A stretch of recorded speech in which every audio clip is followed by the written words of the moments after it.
Hello students, आज हम लोग यहाँ पे पढ़ने वाले क्लास 10th में फिजिक्स का एक सैम्पल पेपर लेंगे कि आप लोगों को मालूम होगा कि सीबीएसई ने डेट शीट रिलीज कर दी है। So it's time to work hard. So आज यहाँ पे सैम्पल पेपर के सेट नंबर 1 पे मैं यहाँ पे कुछ क्वेश्चंस लेके आया हूँ और वेरी इंपॉर्टेंट क्वेश्चंस है। So let's start.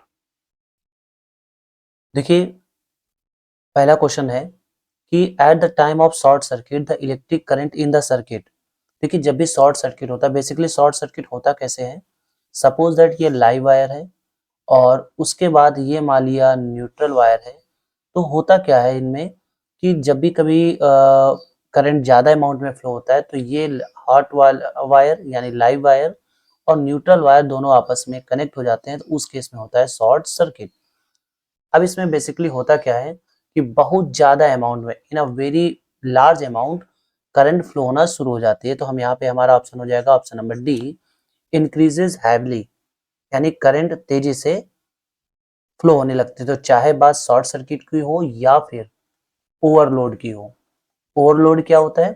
ओवरलोड ये होता है कि जैसे ही लाइट आई तो तुरंत कई सारे जो इलेक्ट्रिकल इक्विपमेंट्स हैं वो स्टार्ट हो जाएं हैवी लोड के, तो उस केस में बोला जाता है ओवरलोड। ठीक है, ओके, बढ़ते हैं नेक्स्ट क्वेश्चन पर।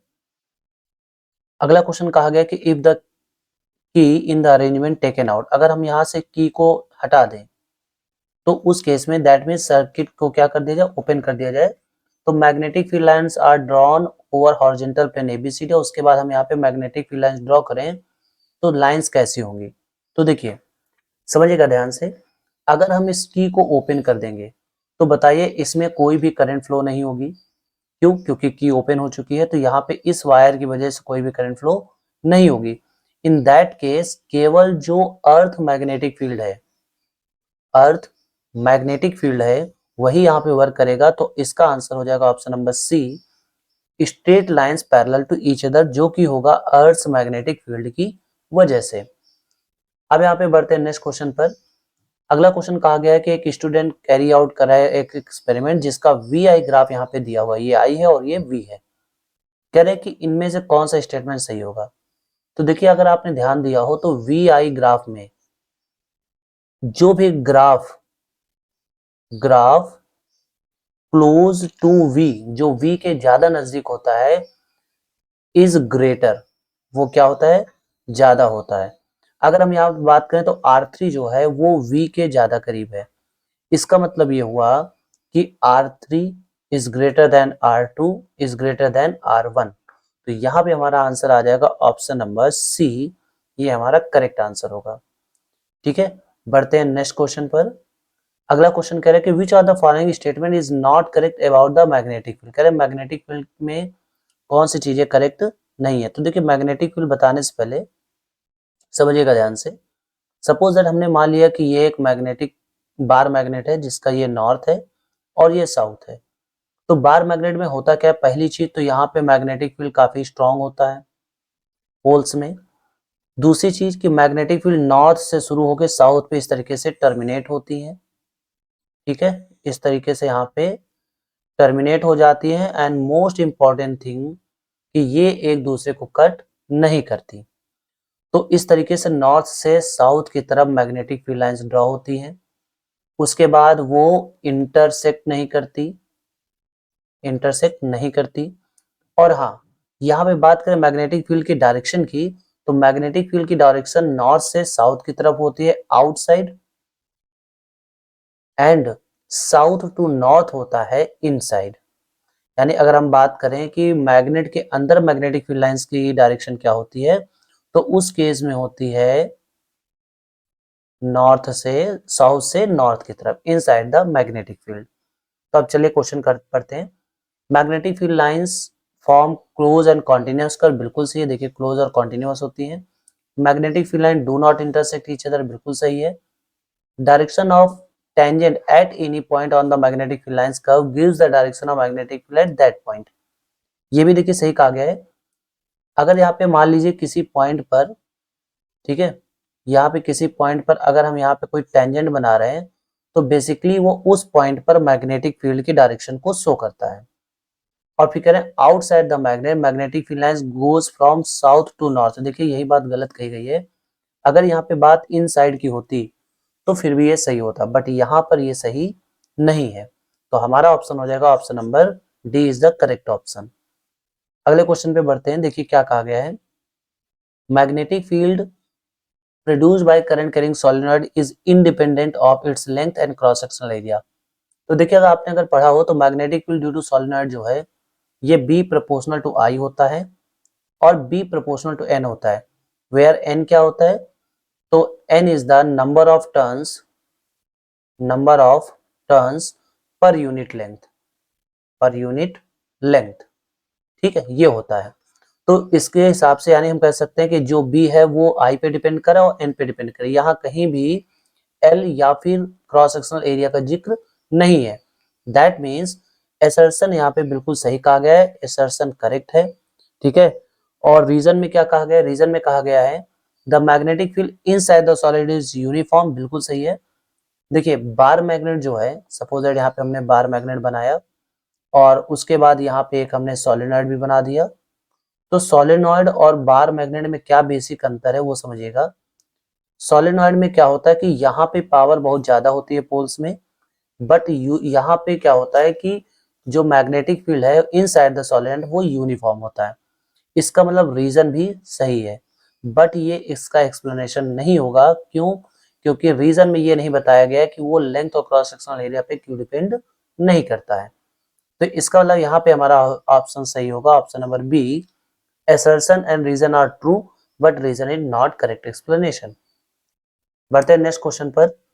अगला क्वेश्चन क्या कहा गया है कि draw neat diagram to show the reflection of light through a glass prism. देखिए ग्लास प्रिज्म के थ्रू हमें शो करना है, तो चलिए हमने मान लिया कि ये एक प्रिज्म है, ठीक है, ये एक प्रिज्म हमने बना दिया। अब यहाँ पे होगा क्या कि यहाँ पे एक लाइट रे इंसिडेंट होगी, ठीक है, तो चलिए हम यहाँ पे ये लाइट रे माने ले रहे हैं और ये इसको ये कलर चूज कर लिया, तो यहाँ पे कोई लाइट रे इंसिडेंट हुई। अब हुआ क्या कि इसको जाना चाहिए था सीधे,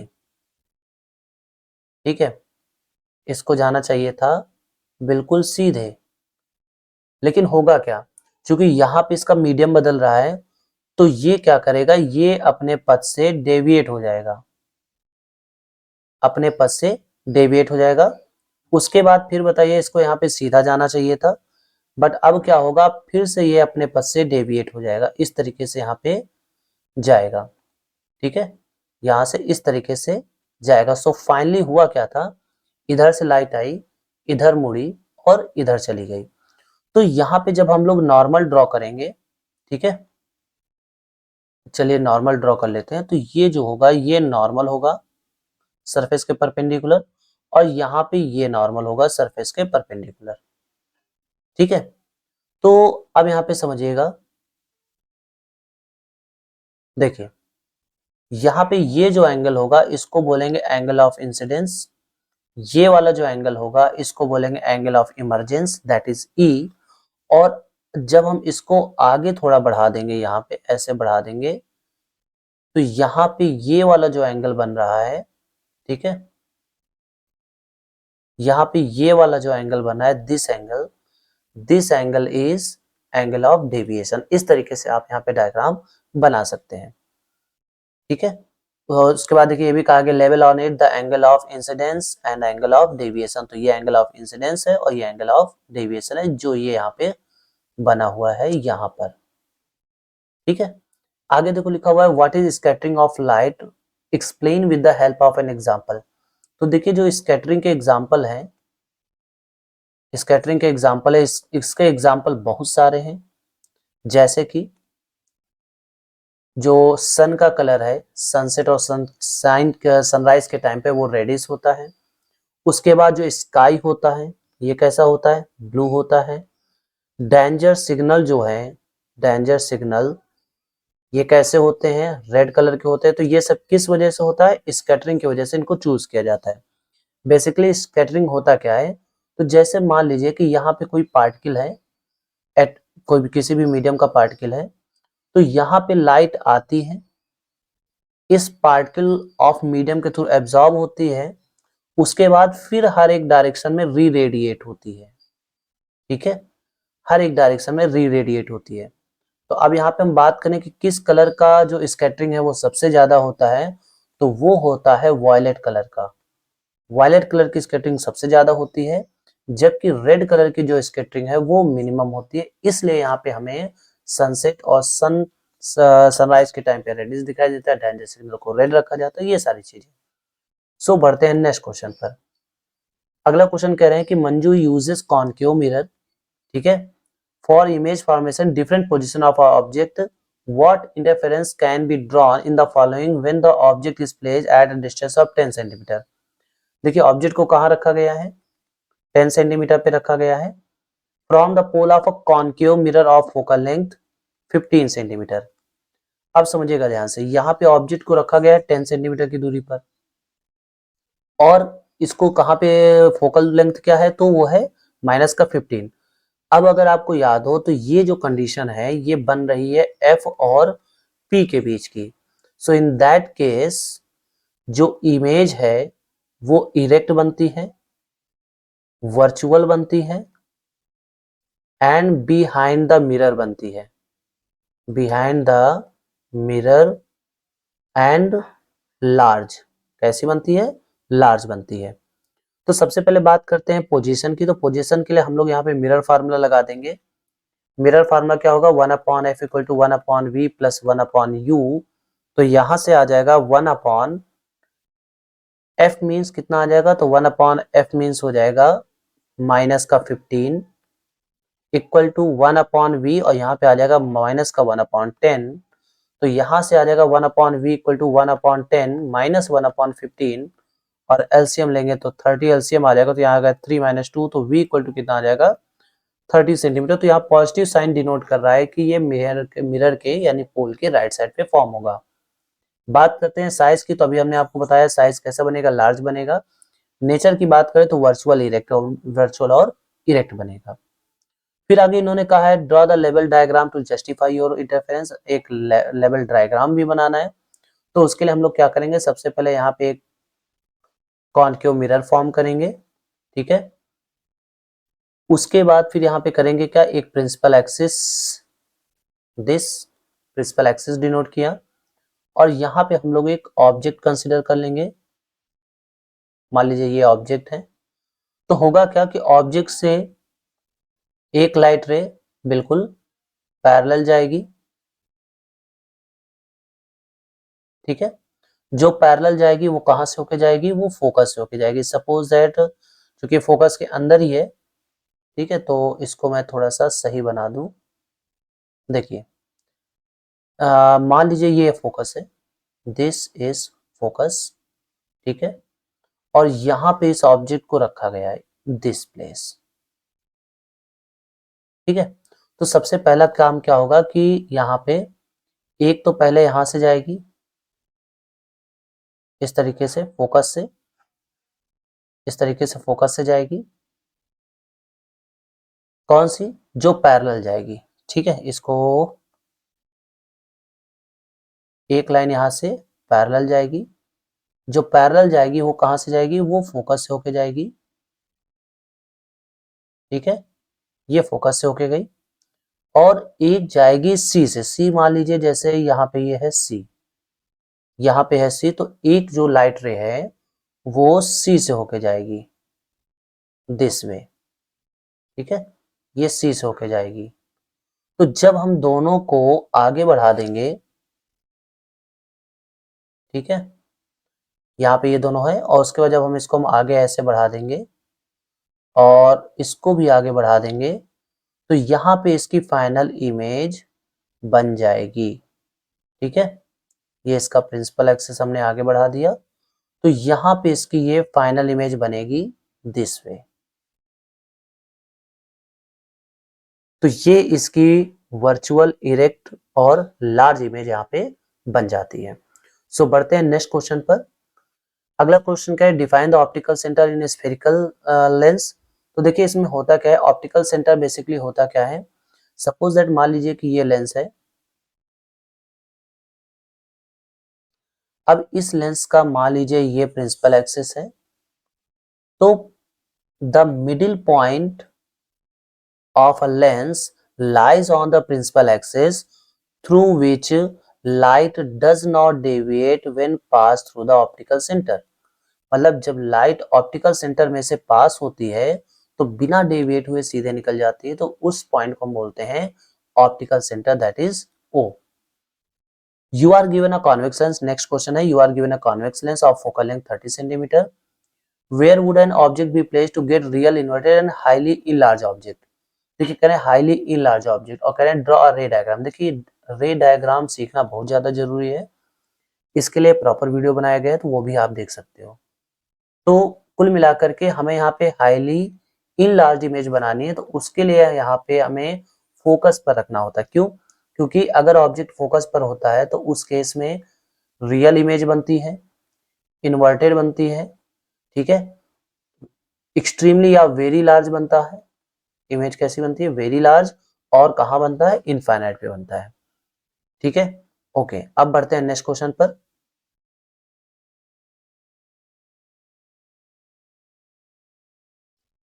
तो देखिए यहाँ पे अगला क्वेश्चन क्या है, एक कॉन्केव लेंस है फोकल लेंथ। देखो कॉन्केव लेंस की फोकल लेंथ कितनी है? 20 सेंटीमीटर। चूंकि कॉन्केव है तो माइनस।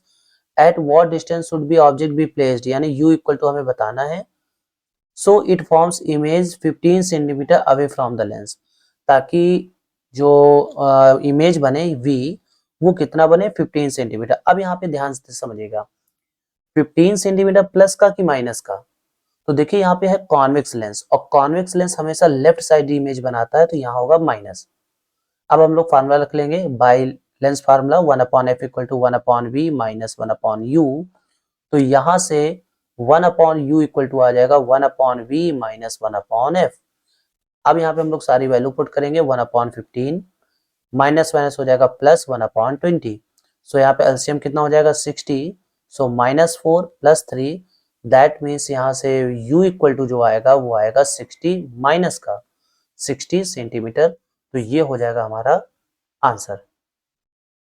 सो नेक्स्ट क्वेश्चन पे बढ़ते हैं। Pawan is connected to a galvanometer with coil insulated copper. What would happen if the bar magnet is pushed into the coil, drawn from the inside the coil and held stationary inside the coil? तो देखिए बहुत ही अच्छा question है। सबसे पहले यहाँ पे हम मान लेते हैं कि कॉपर का मैंने यहाँ पे कॉपर की एक कॉइल बना दी लाइक दिस,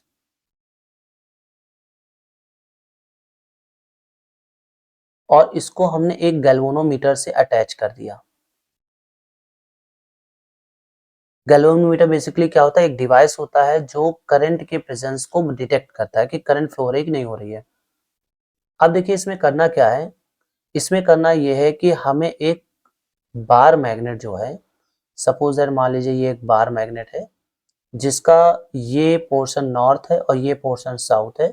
तो जब हम इसकी मैग्नेटिक फील्ड लाइंस ड्रॉ करेंगे कुछ इस हिसाब से ड्रॉ हो जाएंगी। जब हम इसको पास लेके जाएंगे तो होगा क्या कि इसमें जो फ्लक्स है वो इंक्रीज होगा, बढ़ेगा। तो फ्लक्स चेंज होने की वजह से जो ये गैल्वेनोमीटर है ये एक तरफ डिफ्लेक्ट हो जाएगा, यानी इसमें करंट फ्लो होगी। क्लियर है? और फिर नेक्स्ट जब कहा गया कि विड्रॉन फ्रॉम इनसाइड, और जब हम इसको इधर लेके आएंगे तो उस केस में क्या होगा? उस केस में होगा फ्लक्स डिक्रीज होगा, और फ्लक्स डिक्रीज होने का मतलब फिर अपोजिट साइड में ये डेविएट होगा। इसको आप ऐसे समझ सकते हैं कि अगर पहली बार में इधर डेविएट हो रहा है तो सेकेंड टाइम में जब ये होगा, ठीक है, सेकेंड टाइम में ये इस तरफ होगा अपोजिट डायरेक्शन में। मतलब जब अगर हम इसको अंदर इंसर्ट करेंगे फ्लक्स बढ़ेगा, तो उस केस में क्या होगा? मान लो इस तरफ डिफ्लेक्ट हो रहा है, तो दूसरी बार में जब ये घटेगा तो ये अपोजिट डायरेक्शन में डिफ्लेक्ट होगा। नेक्स्ट क्वेश्चन कहा गया कि held stationary inside the coil. अब बताइए अगर कॉइल को इस मैग्नेट को अगर इसके अंदर इंसर्ट कर दे, केवल स्टेशनरी पोजीशन में ले आए, तो उस केस में इसमें फ्लक्स चेंज नहीं होगा। So in this case no deflection, no deflection on galvanometer. Clear है? अब आगे देखिए लिखा हुआ you are given two identical looking iron bars, just using these two bars how will you identify whether any और both are these bar magnet और not. तो देखिए समझिएगा, बहुत इंपॉर्टेंट बढ़िया क्वेश्चन है ये।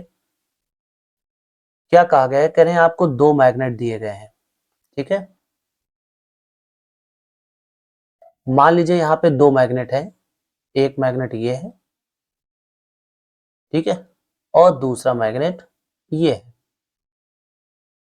अब हम कंसिडर कर लेते हैं यहाँ पे कि ये है नॉर्थ, ये है साउथ, ये है नॉर्थ, ये है साउथ। अब अगर मान लीजिए इन दो मैग्नेट को हम पास ला रहे हैं, तो उस केस में बताइए, ये इसका साउथ पोल है और ये इसका साउथ पोल है, नॉर्थ पोल है, तो क्या करेंगे, ये अट्रैक्ट करेंगे, यानी ये दोनों मैग्नेट हुए। बट इन द केस कि अगर हम यहाँ पे इसको हटा दें, ठीक, और अब यानी ये कोई मैग्नेटिक मटेरियल नहीं है, ये मतलब ये कोई मैग्नेट नहीं है, ये सिंपली क्या है, मैग्नेटिक मटेरियल है। अब बताइए अगर हम इसको इसके पास लेके जाएंगे तो तब भी ये अट्रैक्ट करेगा। इसका मतलब ये हुआ कि अट्रैक्शन से हम ये डिटरमाइन नहीं कर सकते कि दोनों मैग्नेटाइज हैं या नहीं है। बट अगर ये दोनों रिपेल करने लगे, और ये पॉसिबल कब होगा, जब ये इधर नॉर्थ है तो इधर नॉर्थ क्रिएट हो, इधर साउथ क्रिएट हो। तो अगर ऐसा हुआ तो इन दैट केस ये क्या करेंगे, रिपेल करने लगेंगे। और जैसे रिपेल करेंगे हमें तुरंत समझ में आ जाएगा कि these two bars are magnet, ये दोनों बार्स क्या हैं, मैग्नेट है। तो कुल मिलाकर के आप अट्रैक्शन से नहीं बता सकते कि दोनों मैग्नेट है या नहीं, बट रिपल्सन से बता सकते हैं। अगर उनके बीच में रिपल्सिव फोर्स लग रहा है तो उस केस में आप बता सकते हैं कि वो मैग्नेट है कि नहीं है। So thanks for watching and मिलते हैं नेक्स्ट वीडियो में अच्छे अच्छे क्वेश्चंस के साथ।